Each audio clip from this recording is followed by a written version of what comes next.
Empezamos hoy esta serie de El origen del cosmos y la vida, la sesión número 26. Le damos gracias a Dios por permitirnos empezar esta nueva sesión y confiamos que nos seguirá ayudando con otras más. Ya llevamos 25 hechas, te animamos fuertemente a que veas las anteriores si no las has visto o si te has perdido alguna, que las veas. Y ahora continuamos con la sesión número 26. Le damos gracias a Dios, que es quien nos ha ayudado, es quien nos motiva y es nuestro deseo poder compartir las evidencias que apuntan a que hemos sido creados por Dios y también para que no solo podamos reconocer a Dios que nos ha creado, pero que también podamos conocer al Creador. Vamos a orar. Padre, te rogamos que bendigas este tiempo, que bendigas esta sesión y, Señor, que pueda ser de edificación para cada persona que tiene la oportunidad de ver esta información y que puedan en su corazón reconocerte y con tu ayuda y con tu palabra y por medio de tu Santo Espíritu conocerte y conocer la vida que hay en Cristo Jesús, la vida eterna. En nombre de Cristo Jesús lo pedimos. Amén. Bueno, una vez más yo desaparezco en la pantalla central, aparezco en una pantallita explicando las diapositivas que estaré compartiendo con ustedes. Vamos a compartir a donde nos quedamos. Y vamos a buscar la próxima diapositiva y vamos a abrir la pantallita donde me encuentro. Entonces, estamos en la sección 3 sobre el darwinismo, una evaluación del darwinismo, y empezamos la sesión anterior en la 25 sobre el ser humano. Y vimos cómo el ser humano no es resultado de accidentes, es absurdo pensar eso, basado en varios elementos que compartimos en la sesión anterior. Interesante que veía una publicación de la Escuela Nacional Superior de Telecomunicaciones en París, Francia. Iban a tener la conferencia, la tercera conferencia sobre la evolución del lenguaje en el año 2000, de abril 3 al 6 del año 2000.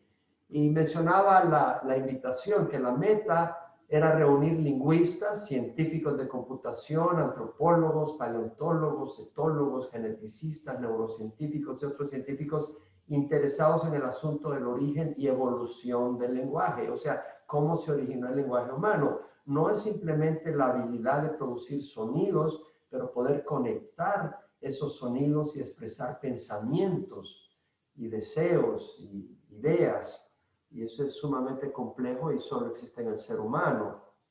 Datos científicos de varias disciplinas limitan dramáticamente lo que se puede decir sobre el origen del lenguaje, decía la invitación.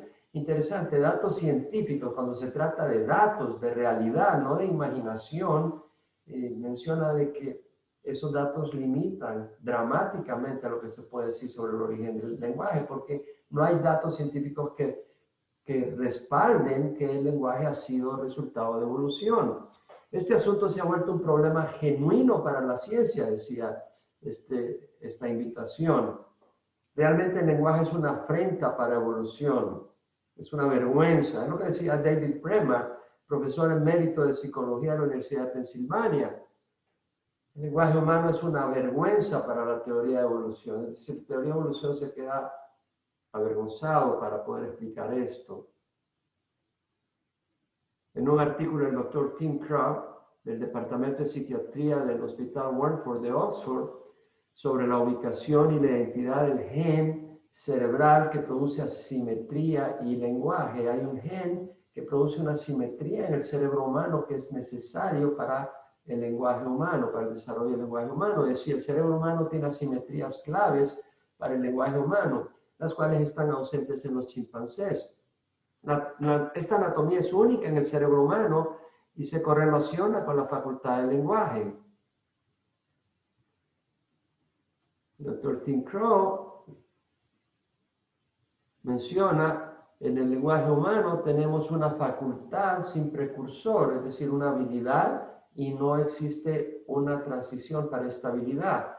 Es una facultad sin precursores claros en la evolución de los primates, que surgió repentinamente, o sea, supuestamente venimos de los primates y de repente en el ser humano se produjo la capacidad del lenguaje, lo que no existía en otras especies, ni existe, y supuestamente ocurrió recientemente. Tal innovación es incompatible, dice el doctor Crow, con el prevalente concepto de que transiciones entre las especies ocurren en gradientes genéticos. En otras palabras, de una especie a otra va viendo una transición gradual hasta que llega a la otra especie. Y bueno, ¿dónde vemos especies en transición donde el lenguaje se esté desarrollando? No vemos eso, dice. El origen del lenguaje aparenta ser un caso de evolución saltatoria, o sea que hubo un salto de una especie a otra, de repente hubo el cambio radical, consistente con los conceptos de Goldsmith, Richard Goldsmith en 1940, propuso la teoría de monstruos esperanzadores o evolución saltatoria, donde una especie sufre un cambio radical en sus cromosomas y nace una especie totalmente distinta, o de equilibrio puntuado de Niels Ehrlich y Gould, Stephen Jay Gould, evolucionistas que propusieron de que tal vez hubo un cambio radical, pero no tan radical como lo propuso Goldsmith, sino en unas cuantas transiciones, pero que fueron especies muy inestables y muy pequeñas poblaciones, por lo cual no dejaron registro en el registro fósil, de acuerdo a estos evolucionistas. Pero dice, estas explicaciones carecen de un mecanismo específico, o sea, ¿dónde está el mecanismo que podamos ver que una especie cambia radicalmente a otra? Es una idea, pero ¿dónde está el mecanismo observable? No vemos ese mecanismo identificable. ¿Dónde está? ¿Dónde está el proceso que podamos ver, podamos analizar en un laboratorio? No existe. Los pequeñitos leen los labios para aprender a hablar. Un artículo de Orange County Register hablaba sobre eso. David Lekowicz, el psicólogo de desarrollo del Florida Atlantic University, decía como a los 6 meses los bebés empiezan estudiando la boca de quienes les habla, enfocan sus ojos en los labios. El bebé, para imitarlo, tiene que descubrir cómo mover sus labios para producir el sonido particular que están escuchando. O sea, está tratando de ver cómo mover esos labios y poder reproducir ese sonido. Es un proceso increíblemente complejo. Son las palabras del doctor David Lekowicz. Es un proceso increíblemente complejo. Analicémoslo un poco más. Aquí tenemos a un bebé aprendiendo a hablar. El aprendizaje del habla es una manifestación del poder creativo de Dios. El bebé tiene un deseo innato de imitar a sus padres y aprender a hablar. Él no va a aprender a hablar si no tiene un deseo de imitar. Es algo que ya está genéticamente impreso en su ADN. Y él usa los sonidos percibidos por el oído. O sea, él tiene que tener la capacidad de oír y luego en su cerebro entender que hay una fuente donde sale ese sonido y dirigir su vista y asociarlo con los labios de su mamá, entender que ese sonido sale de su boca y tiene un cerebro y músculos para dirigir el órgano de la vista hacia la boca de su mamá o de su papá, si es el papá quien enseña. Es un proceso donde la información externa es procesada, el sonido, el movimiento de los labios de su mamá o de su papá, y lo relaciona con su propio cuerpo y mueve los músculos de la boca, ese bebé, y mueve su lengua y manipula su respiración tratando de reproducir los sonidos y las palabras, lo compara hasta que entiende que ha sido capaz de reproducir el sonido y asocia los sonidos con el significado asignado por convención. En español, una casa se dice casa, en inglés house. Son sonidos distintos para la misma realidad. Entonces, él tiene que saber asociar el sonido con el objeto que representan y requiere todo un proceso y una inteligencia alta. Pensar que todo eso es resultado de accidente y la casualidad es absurdo.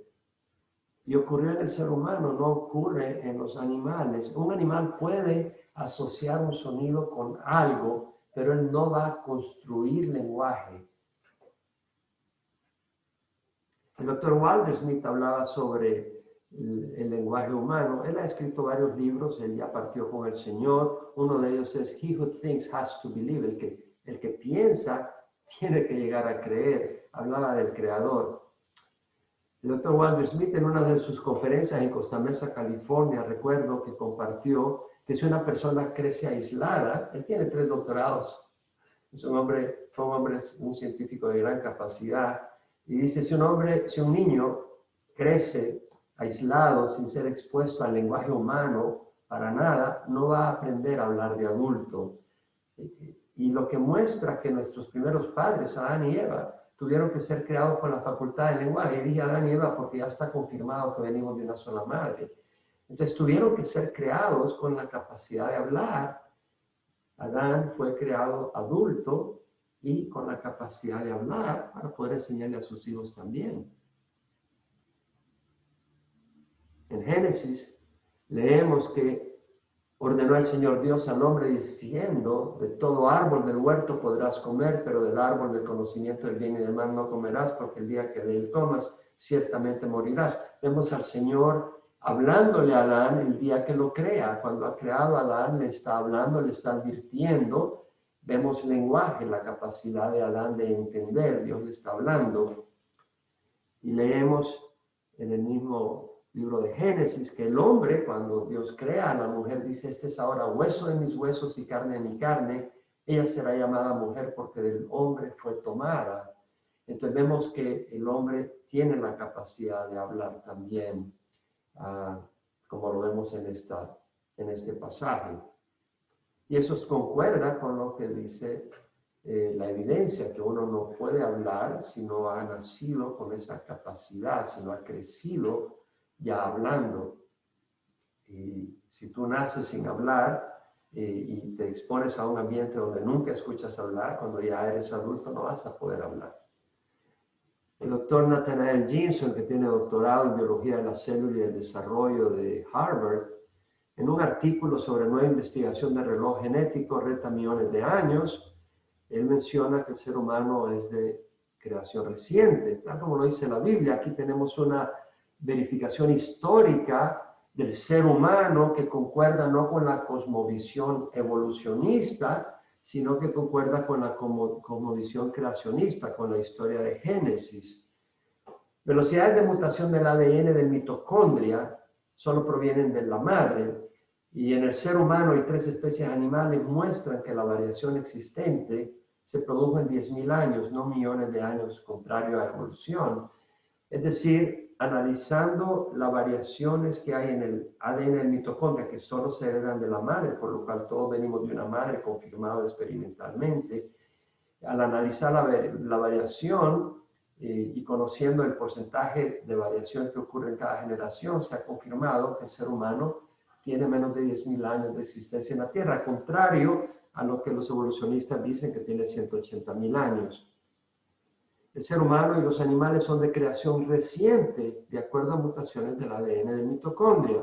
Aquí tenemos una gráfica del Dr. Jensen presentando la variación que se predice, la proyectada si el ser humano tuviera 180.000 años en la Tierra, basado en cuánta mutación ocurre en cada generación. En el ADN de mitocondria, si el ser humano tuviera 180.000 años, aquí tenemos una variante en el ADN que estaría ahí por 200 y pico, entre 120 y 290. Y acá vemos las diferencias proyectadas si el ser humano tuviera solo 10.000 años.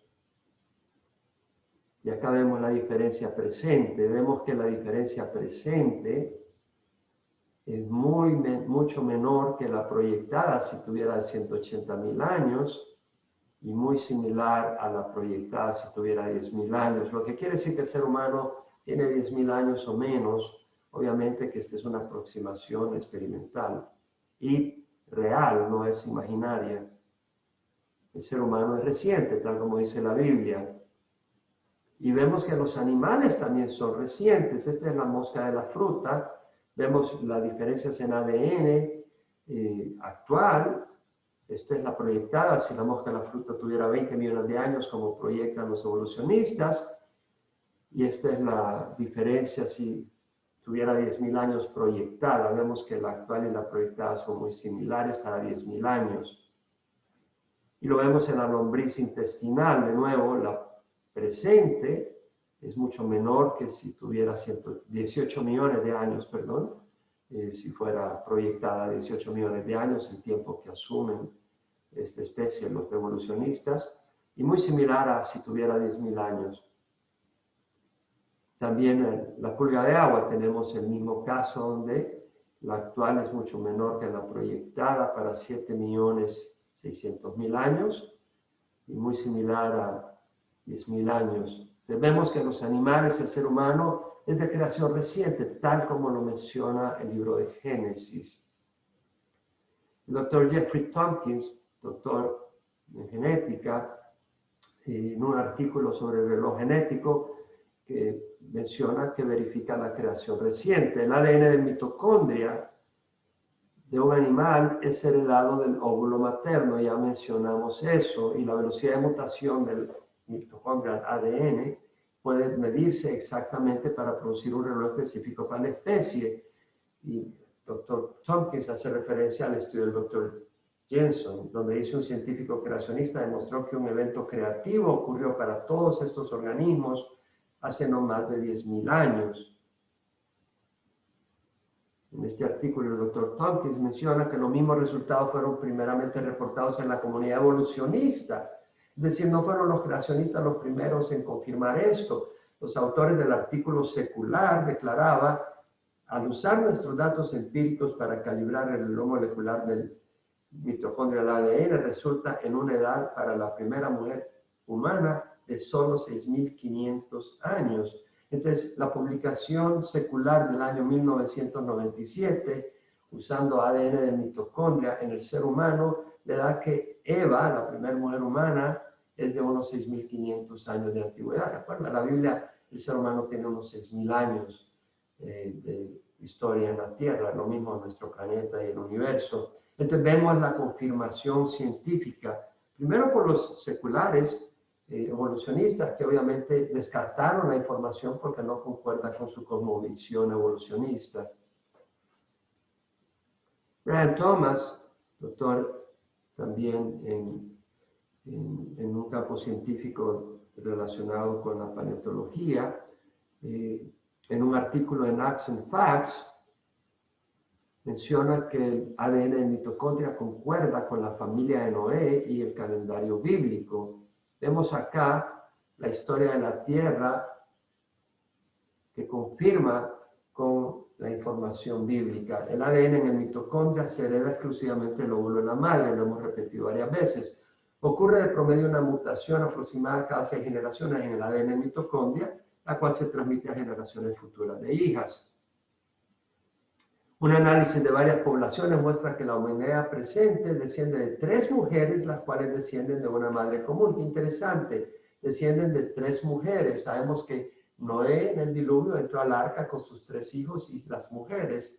Entonces las hijas, las nueras de Noé son el origen prácticamente del resto de la humanidad después del diluvio. Y los análisis del ADN de mitocondria apuntan que toda la humanidad viene de estas 3 mujeres. Totalmente de acuerdo con la Biblia. El número de mutaciones del mitocondria ADN de las 3 mujeres respecto a su madre común permiten 1.600 años entre Eva y las nueras de Noé. O sea que también la variación existente de estas 3 mujeres proyectan un tiempo de unos 1.600 años entre estas 3 mujeres y la mujer original de toda la humanidad.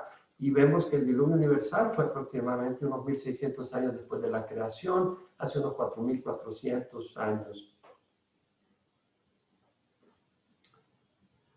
El número de mutaciones actuales del ADN mitocondria permite también unos 4.500 años entre Noé y nosotros. En total acuerdo con la revelación bíblica.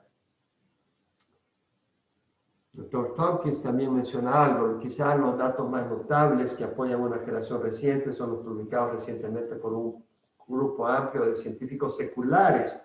En su reporte declaran, el análisis sugiere un antecesor común hace 7.500 a 8.900 años.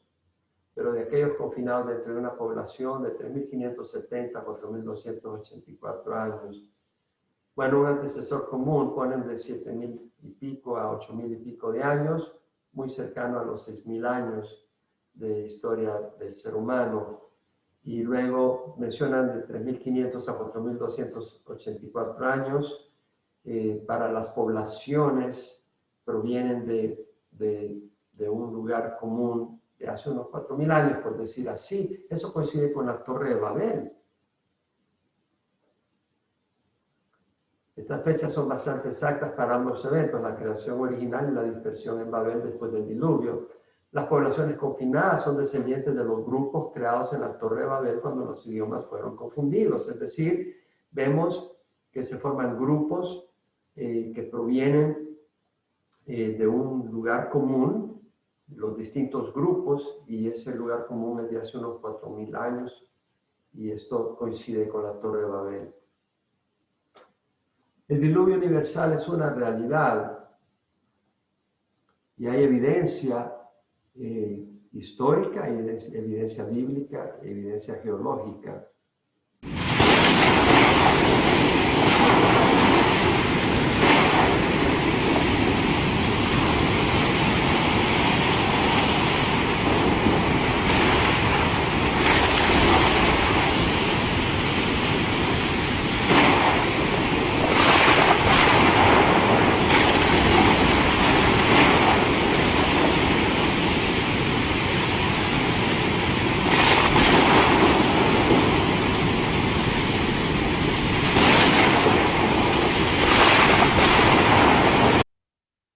Efectivamente, la Biblia narra una catástrofe global. Acabó con todas las criaturas terrestres y las aves que poblaban el planeta completo y transformó radicalmente la superficie del diluvio universal. Incesante lluvia, incesante, sin cesar, lluvia por 40 días y 40 noches. Hubo rompimiento de las fuentes de aguas subterráneas, hubo actividad volcánica, maremotos, megatsunamis, causaron destrucción global. Los tsunamis arrasaron con toda su paso con la vegetación, los árboles entraron al continente, hubo un rompimiento del continente, se separó y se empezaron a formar varios continentes. Solo 8 personas se salvaron, Noé y su esposa, sus 3 hijos y sus esposas. Esa es la narración histórica de la Biblia. La Biblia es un libro histórico. La arqueología ha correspondido perfectamente con muchas de las narraciones e historias documentadas en la Biblia. A pesar de la comunidad evolucionista que abraza la cosmovisión evolucionista, la evidencia del diluvio universal es sobreabundante e irrefutable. Hay evidencia natural, como estaremos viendo, hay registros históricos, compartiremos algunos, y concuerda con la narración bíblica encontrada en Génesis. En la Biblia leemos que el Señor dijo: borraré de la faz de la tierra al hombre que he creado, desde el hombre hasta el ganado, los reptiles y las aves del cielo, porque me pesa haberlos hecho. El Señor sentía carga por la maldad que reinaba sobre la tierra y decide destruirla como quien destruye un cáncer para evitar que se siga propagando y empezar a través de un hombre justo, recto, temeroso de Dios, a una nueva humanidad y de esa manera poder traer al Mesías que había prometido en la Biblia en el libro de Génesis capítulo 3. El año 600 de la vida de Noé, el mes segundo, a los 17 días del mes, en ese mismo día se rompieron todas las fuentes del gran abismo. Vemos de que hubo un rompimiento en la corteza de la tierra, donde fluyó agua hacia arriba, y las compuertas del cielo fueron abiertas. Cayó la lluvia sobre la tierra por 40 días y 40 noches. Vemos evidencia actual, esta es foto de satélite, donde vemos el rompimiento entre los continentes, entre Sudamérica, Norteamérica, separado de África y Europa. Vemos cómo coinciden como un rompecabezas y vemos en medio del Océano Atlántico un rompimiento claro, tal como lo dice la Biblia. O sea, ¿cómo pudimos descubrir 2000 años después, bueno, más de 2000 años después, estamos hablando muchos años después, el libro de Génesis fue escrito hará hace 3.500 años, cómo cómo vemos que hace 3.500 años la Biblia describe una realidad que ahora por satélite podemos confirmar. Esta es una cordillera en el fondo del mar, es la Mid-Atlantic Ridge, como se dice en inglés, la cresta midatlántica. Aquí la vemos. La cordillera submarina en el Atlántico es parte de un sistema global submarino de 60.000 kilómetros que recorre toda la Tierra, los océanos. Esta cordillera tiene una altura promedio de 2 a 2.5 kilómetros. Aquí vemos una ilustración del rompimiento del continente original que vemos en el capítulo 1 de Génesis, que el tercer día Dios crea la tierra, pero el rompimiento, por supuesto, no ocurrió en el tercer día, pero el planeta, Dios creó la tierra sólida, el continente, levantándola del agua el tercer día, y obviamente en el diluvio universal hubo este rompimiento que vemos acá. Se originó el rompimiento y se empezaron a desplazar los continentes. Dice la palabra que vino el diluvio sobre la tierra por 40 días y las aguas crecieron y alzaron el arca, donde estaba Noé y sus familias, y esta se elevó sobre la tierra, y las aguas aumentaron y crecieron mucho sobre la tierra. Las aguas aumentaron más y más sobre la tierra y fueron cubiertos todos los altos montes que hay debajo de todos los cielos. Vemos acá que es una inundación global. Todos los altos montes, es decir, no algunas montañas que hay debajo de todos los cielos. La Biblia habla del primer cielo, que es el aire donde vuelan las aves, el segundo cielo, que es donde están las estrellas, los planetas, las galaxias. El tercer cielo es donde Dios se manifiesta a los ángeles en la actualidad. Entonces vemos que dice que fueron cubiertos todos los altos montes que hay debajo de todos los cielos. Es decir, hubo una inundación global. Y pereció toda carne que se mueve sobre la tierra, aves, ganado, bestias y todo lo que pulula sobre la tierra y todo ser humano, todo aquello en cuya nariz había aliento de espíritu de vida, todo lo que había sobre la tierra firme murió. Es claro que fue una inundación global. Es triste que la comunidad evolucionista rechaza este concepto simple y sencillamente porque coincide con la Biblia y quieren desacreditar las escrituras. Dice la Biblia que exterminó el Señor todo ser viviente que había sobre la faz de la tierra, desde el hombre hasta los ganados, los reptiles y las aves del cielo fueron exterminados de la tierra. Solo quedó Noé y los que estaban con él en el arca. Vemos cómo repite, cómo enfatiza, cómo habla de la destrucción global y cómo quedan rescatados únicamente un hombre, sus 3 hijos y sus esposas. Y hay documentación en el lenguaje de algunas tribus, de algunos grupos. Por ejemplo, en el chino, en el pictograma chino de hace 4.500 años, la palabra barca, el símbolo para barca, son 3 caracteres. 8, boca de una persona, 8 personas y una vasija, 8 personas en una vasija. O sea, la palabra barca en el chino es un símbolo del diluvio universal de 8 personas que fueron salvadas. Noé, sus 3 hijos, son 4, las esposas 4, 8. Había 8 personas en el arca de Noé y muchas leyendas antiguas hablan de una gran inundación global. La historia del diluvio universal es cubierta por indios nativos de Norteamérica. Aquí tenemos el Gran Cañón, una foto que tomé hace unos años en mi visita. En un artículo secular menciona mucho antes que los geólogos llegaran al Gran Cañón, los indígenas que vivían en la vecindad habían creado sus propias explicaciones de la formación. No la habían creado, habían recibido generación tras generación la información y a través de muchas generaciones le van añadiendo, le van quitando un poco y la van distorsionando un poco, pero vemos una gran similitud. Algunas tribus nativos creen que el Gran Cañón fue resultado del gran diluvio, saben, diría yo, que el Gran Cañón fue resultado del gran diluvio, que ahogó el mundo malvado previo por haber olvidado a los dioses. Qué interesante. El diluvio fue resultado del juicio de Dios, ya lo que mencionan estas tribus nativas. De todas las cosmologías locales, La más famosa y frecuentemente citada es la de los Anasazi y sus descendientes modernos, los Hopi. Aquí vamos a ver un poco sobre la historia con Wishon en otra fuente secular. Los indios tenían leyendas antiguas de una gran inundación, esta es la de los Cowichan. Había tanta gente en la tierra, según ellos, por todos lados. La gente tenía pleitos por territorios para cazar. Vemos que la tierra estaba llena de violencia, que es lo que dice el libro de Génesis.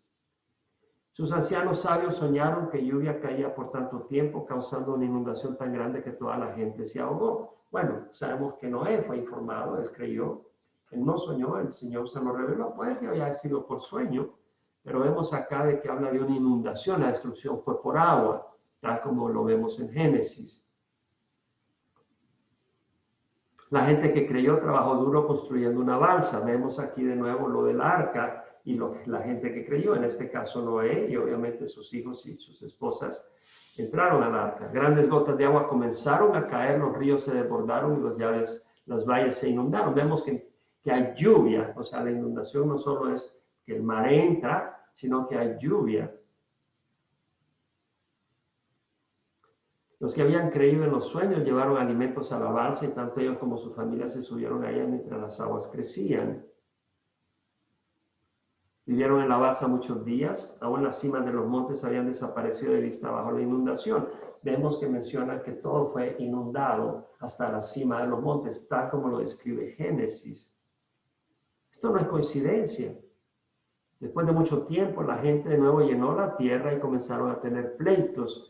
Esta vez se separaron en tribus y clanes, cada uno yendo a un lugar diferente. Así se propagó la gente sobre la tierra. Aquí está hablando de la Torre de Babel, cuando la gente quería construir esa torre para llegar hasta el cielo y que Dios no los separara, y Dios confunde su lengua y entonces cada grupo se separa basado en sus lenguas nuevas y se van a sus distintos grupos a poblar la tierra. Veamos la geología, lo que nos muestra el Gran Cañón en Arizona. Aquí tenemos una foto del Gran Cañón.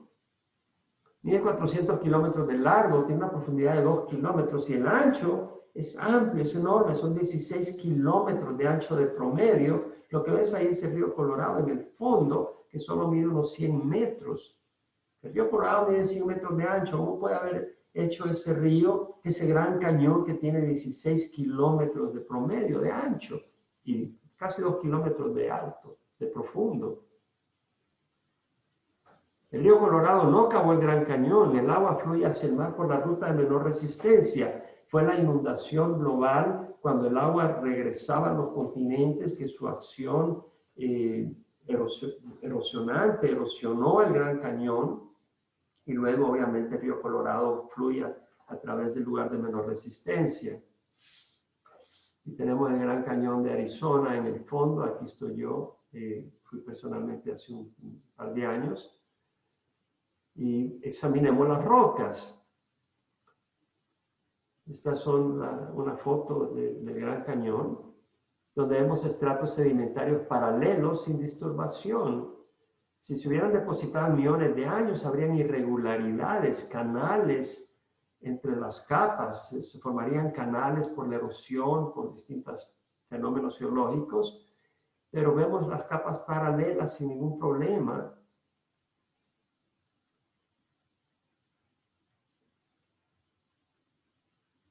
Aquí tenemos la arenisca Coconino. Cubre una extensión de 500,000 kilómetros cuadrados. Vemos que ha habido una catástrofe global. Se produjo una cantidad de sedimentos enormes. La inundación del diluvio produjo varios tsunamis, varias estaciones y fenómenos fueron ocurriendo donde distintas capas sedimentarias se fueron formando y depositando. Y aquí tenemos una de ellas, la arenisca Coconino, y cubre una extensión de 500,000 kilómetros cuadrados. Este no es un fenómeno pequeño. Es una cantidad masiva de sedimentos producidos por los megatsunamis del diluvio universal. Aquí tenemos otra vista del Gran Cañón. de una sección del Gran Cañón. Vemos la roca granítica prediluviana. Esta no es sedimentaria, esta es roca granítica, que obviamente es la que fue creada cuando Dios creó el continente, lo levantó sobre las aguas y formó el continente sólido, un solo continente.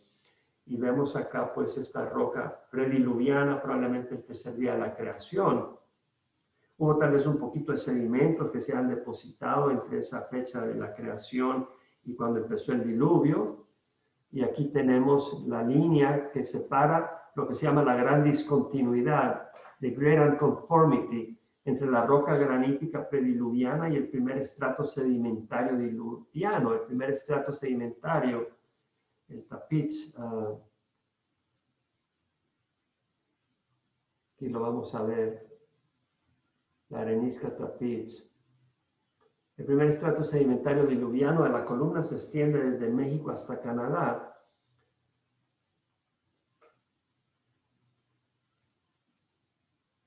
Esta es una ilustración, la área que cubre la arenina tapiz.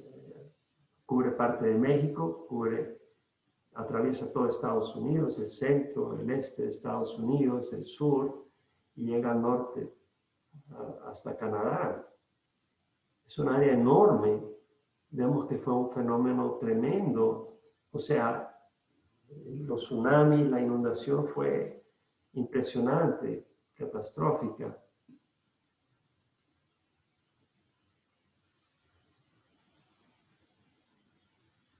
Es interesante que vemos fósiles marinos. Estas fotos las tomé en mi visita al Gran Cañón y a 2.200 metros sobre el nivel del mar vemos fósiles marinos.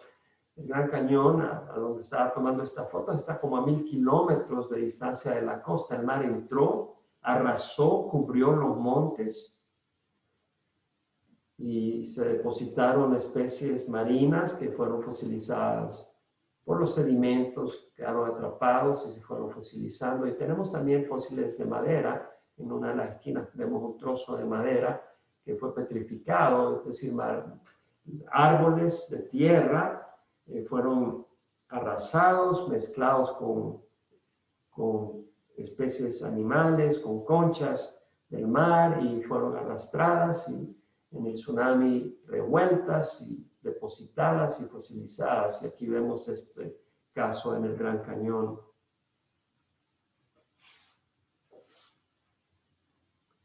Vemos pues el Gran Cañón de Arizona y el río Colorado. El agua regresó a los océanos después de los fenómenos geológicos desatados en el diluvio universal. Y son grandes cantidades de agua. El agua se usa hasta para cortar metal. Cuando aplicas una corriente de agua a alta velocidad, se usa para cortar metal.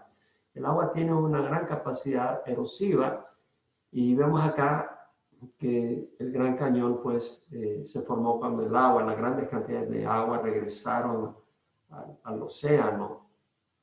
Y posteriormente el río Colorado sigue el curso más probable y fluye a través del cañón. Pero el río Colorado no acabó el Gran Cañón. En un artículo por el doctor Tim Clary, que tiene un doctorado en geología, menciona además que dos cañones recientemente descubiertos, uno en Groenlandia y otro en Antártica, junto con el Gran Cañón de Arizona, fueron formados en la misma época. Hay evidencia que indica que fueron formados en la misma época, es decir, el diluvio universal. El cañón Denman en Antártica mide 100 kilómetros de largo y es el doble profundo que el Gran Cañón. Estamos hablando de casi 4 kilómetros. Y el cañón Petermann en Groenlandia mide casi 800 kilómetros de largo y es tan profundo como el Gran Cañón, casi 2 kilómetros, formados en la misma época. Estos grandes cañones fueron cortados por la actividad erosiva de las enormes masas de agua que se precipitaron al océano después del diluvio.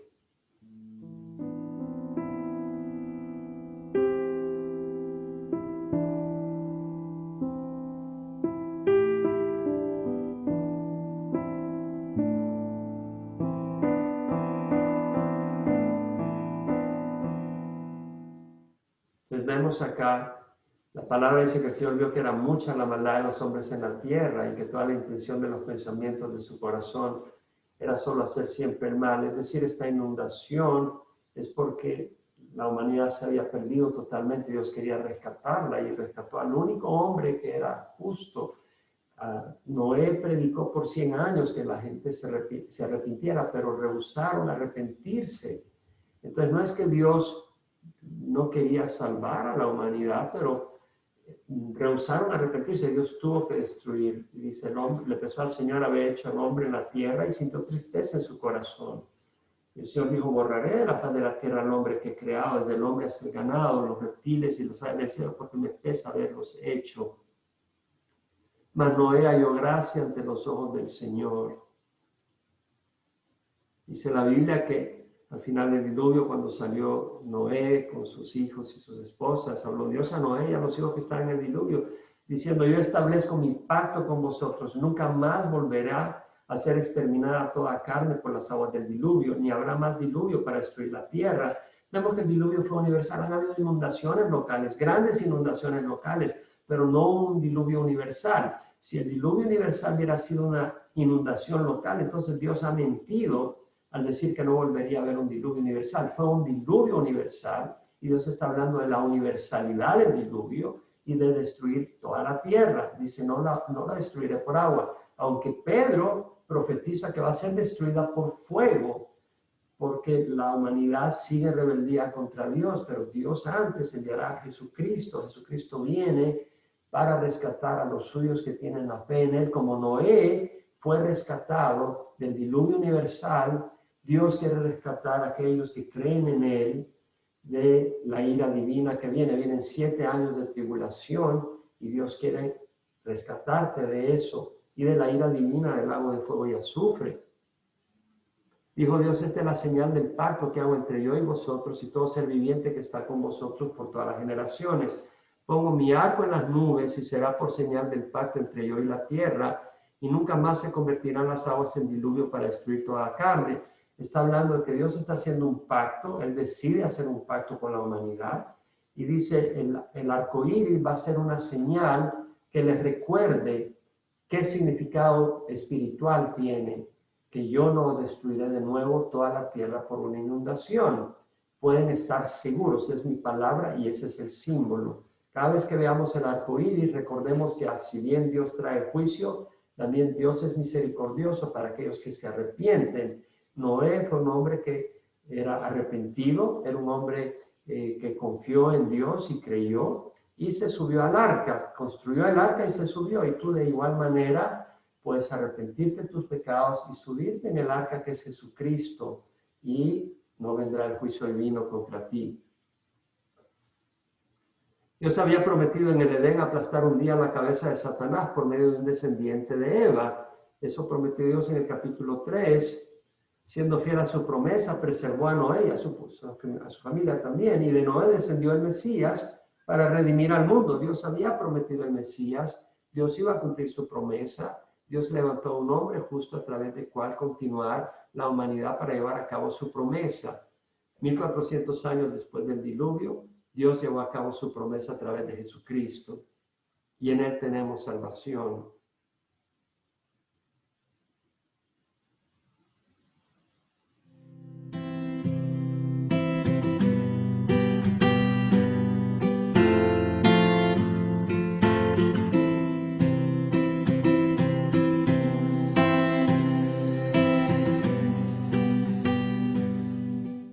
Entonces vemos acá a nuestro Señor Jesucristo dando la promesa a los suyos 1400 años después del diluvio, hablando de que tiene una morada para nosotros. Hay un nuevo cielo y hay una nueva tierra que profetiza Juan en el libro de Apocalipsis, escribiendo las palabras que le revela el Señor. El Señor dijo, en la casa de mi Padre hay muchas moradas, si no fuera así os lo hubiera dicho, porque voy a preparar un lugar para vosotros, y si me voy y preparo un lugar para vosotros, vendré otra vez y os tomaré conmigo, para que donde yo estoy, ahí estéis también vosotros. Qué linda promesa y qué linda esperanza. El mundo está en caos, el gobierno no puede gobernar, los gobiernos no pueden gobernar, el ser humano ha sido incapaz de gobernarse a sí mismo, ha permitido que Satanás entre, estamos bajo un mundo de oscuridad, bajo tinieblas, el mundo no tiene respuesta. Un día van a escoger a un anticristo, a alguien que se denomina ser el Mesías, pero es realmente alguien que se pone en el lugar de Cristo para supuestamente salvar este mundo, pero no es así. Los llevará a un conflicto mayor en Armagedón al final de los días. Pero el Señor ha prometido venir por su iglesia, y la palabra iglesia quiere decir asamblea de los que han sido llamados de un mundo de pecado, de desobediencia y de rebeldía contra Dios. Y nos llama el Señor, venimos de ese mundo, somos pecadores, tenemos una naturaleza pecadora, pero el Señor nos redime para que no sigamos pecando, y al poner nuestra fe en Él, Él nos limpia con su sangre, la sangre que derramó en la cruz. Él pagó nuestra maldad en la cruz por nosotros, el justo por los injustos, para que nosotros, al recibirlo a Él, al aceptar su obra y decidir seguirle, tropezaremos a veces, Él nos levanta, pero le seguimos. Él viene por nosotros, nos dará un cuerpo nuevo. Esa es la promesa. Jesús dijo: yo soy la resurrección y la vida. El que cree en mí, aunque muera, vivirá, y el que vive y cree en mí no morirá jamás. Nuestro ser, nuestra alma pasa a la presencia de Dios al partir de este mundo. Cuando Jesucristo venga, nos resucitará un nuevo cuerpo, tendremos un nuevo cuerpo para habitar la nueva Jerusalén, en un nuevo cielo y una nueva tierra. Te invito y te animo a que vengas al Señor, así como fue cierta la promesa del Señor que iba a traer un diluvio y le dio a la humanidad 100 años para que se arrepintiera. Es cierta la promesa que el Señor viene, pero que también trae juicio sobre la tierra, y te animo a que huyas de ese juicio. Tu vida no está en tus manos, está en las manos de Dios. Tú puedes morir hoy, tú puedes morir mañana, tienes que estar listo para conocer a tu Señor. Si tú mueres y no tienes al Señor, estarás en una oscuridad eterna, porque este mundo está en rebeldía, y la rebeldía, el mundo rebelde no va a habitar con Dios. Te animo pues a recibir al Señor. Ora conmigo. Padre, yo te ruego perdón por mis pecados. Yo recibo a Jesucristo como Señor de mi vida. Creo que Él murió en la cruz por mí y resucitó, y que vive. Y creo que su sangre es preciosa y suficiente para borrar mis pecados. Y ahora te recibo como mi Señor y mi Salvador, confiando que tú vendrás por mí un día, Señor, y me das vida eterna porque lo has prometido. En nombre de Jesús. Amén. El Señor dijo: en verdad digo, el que oye mi palabra y crea al que me envió tiene vida eterna.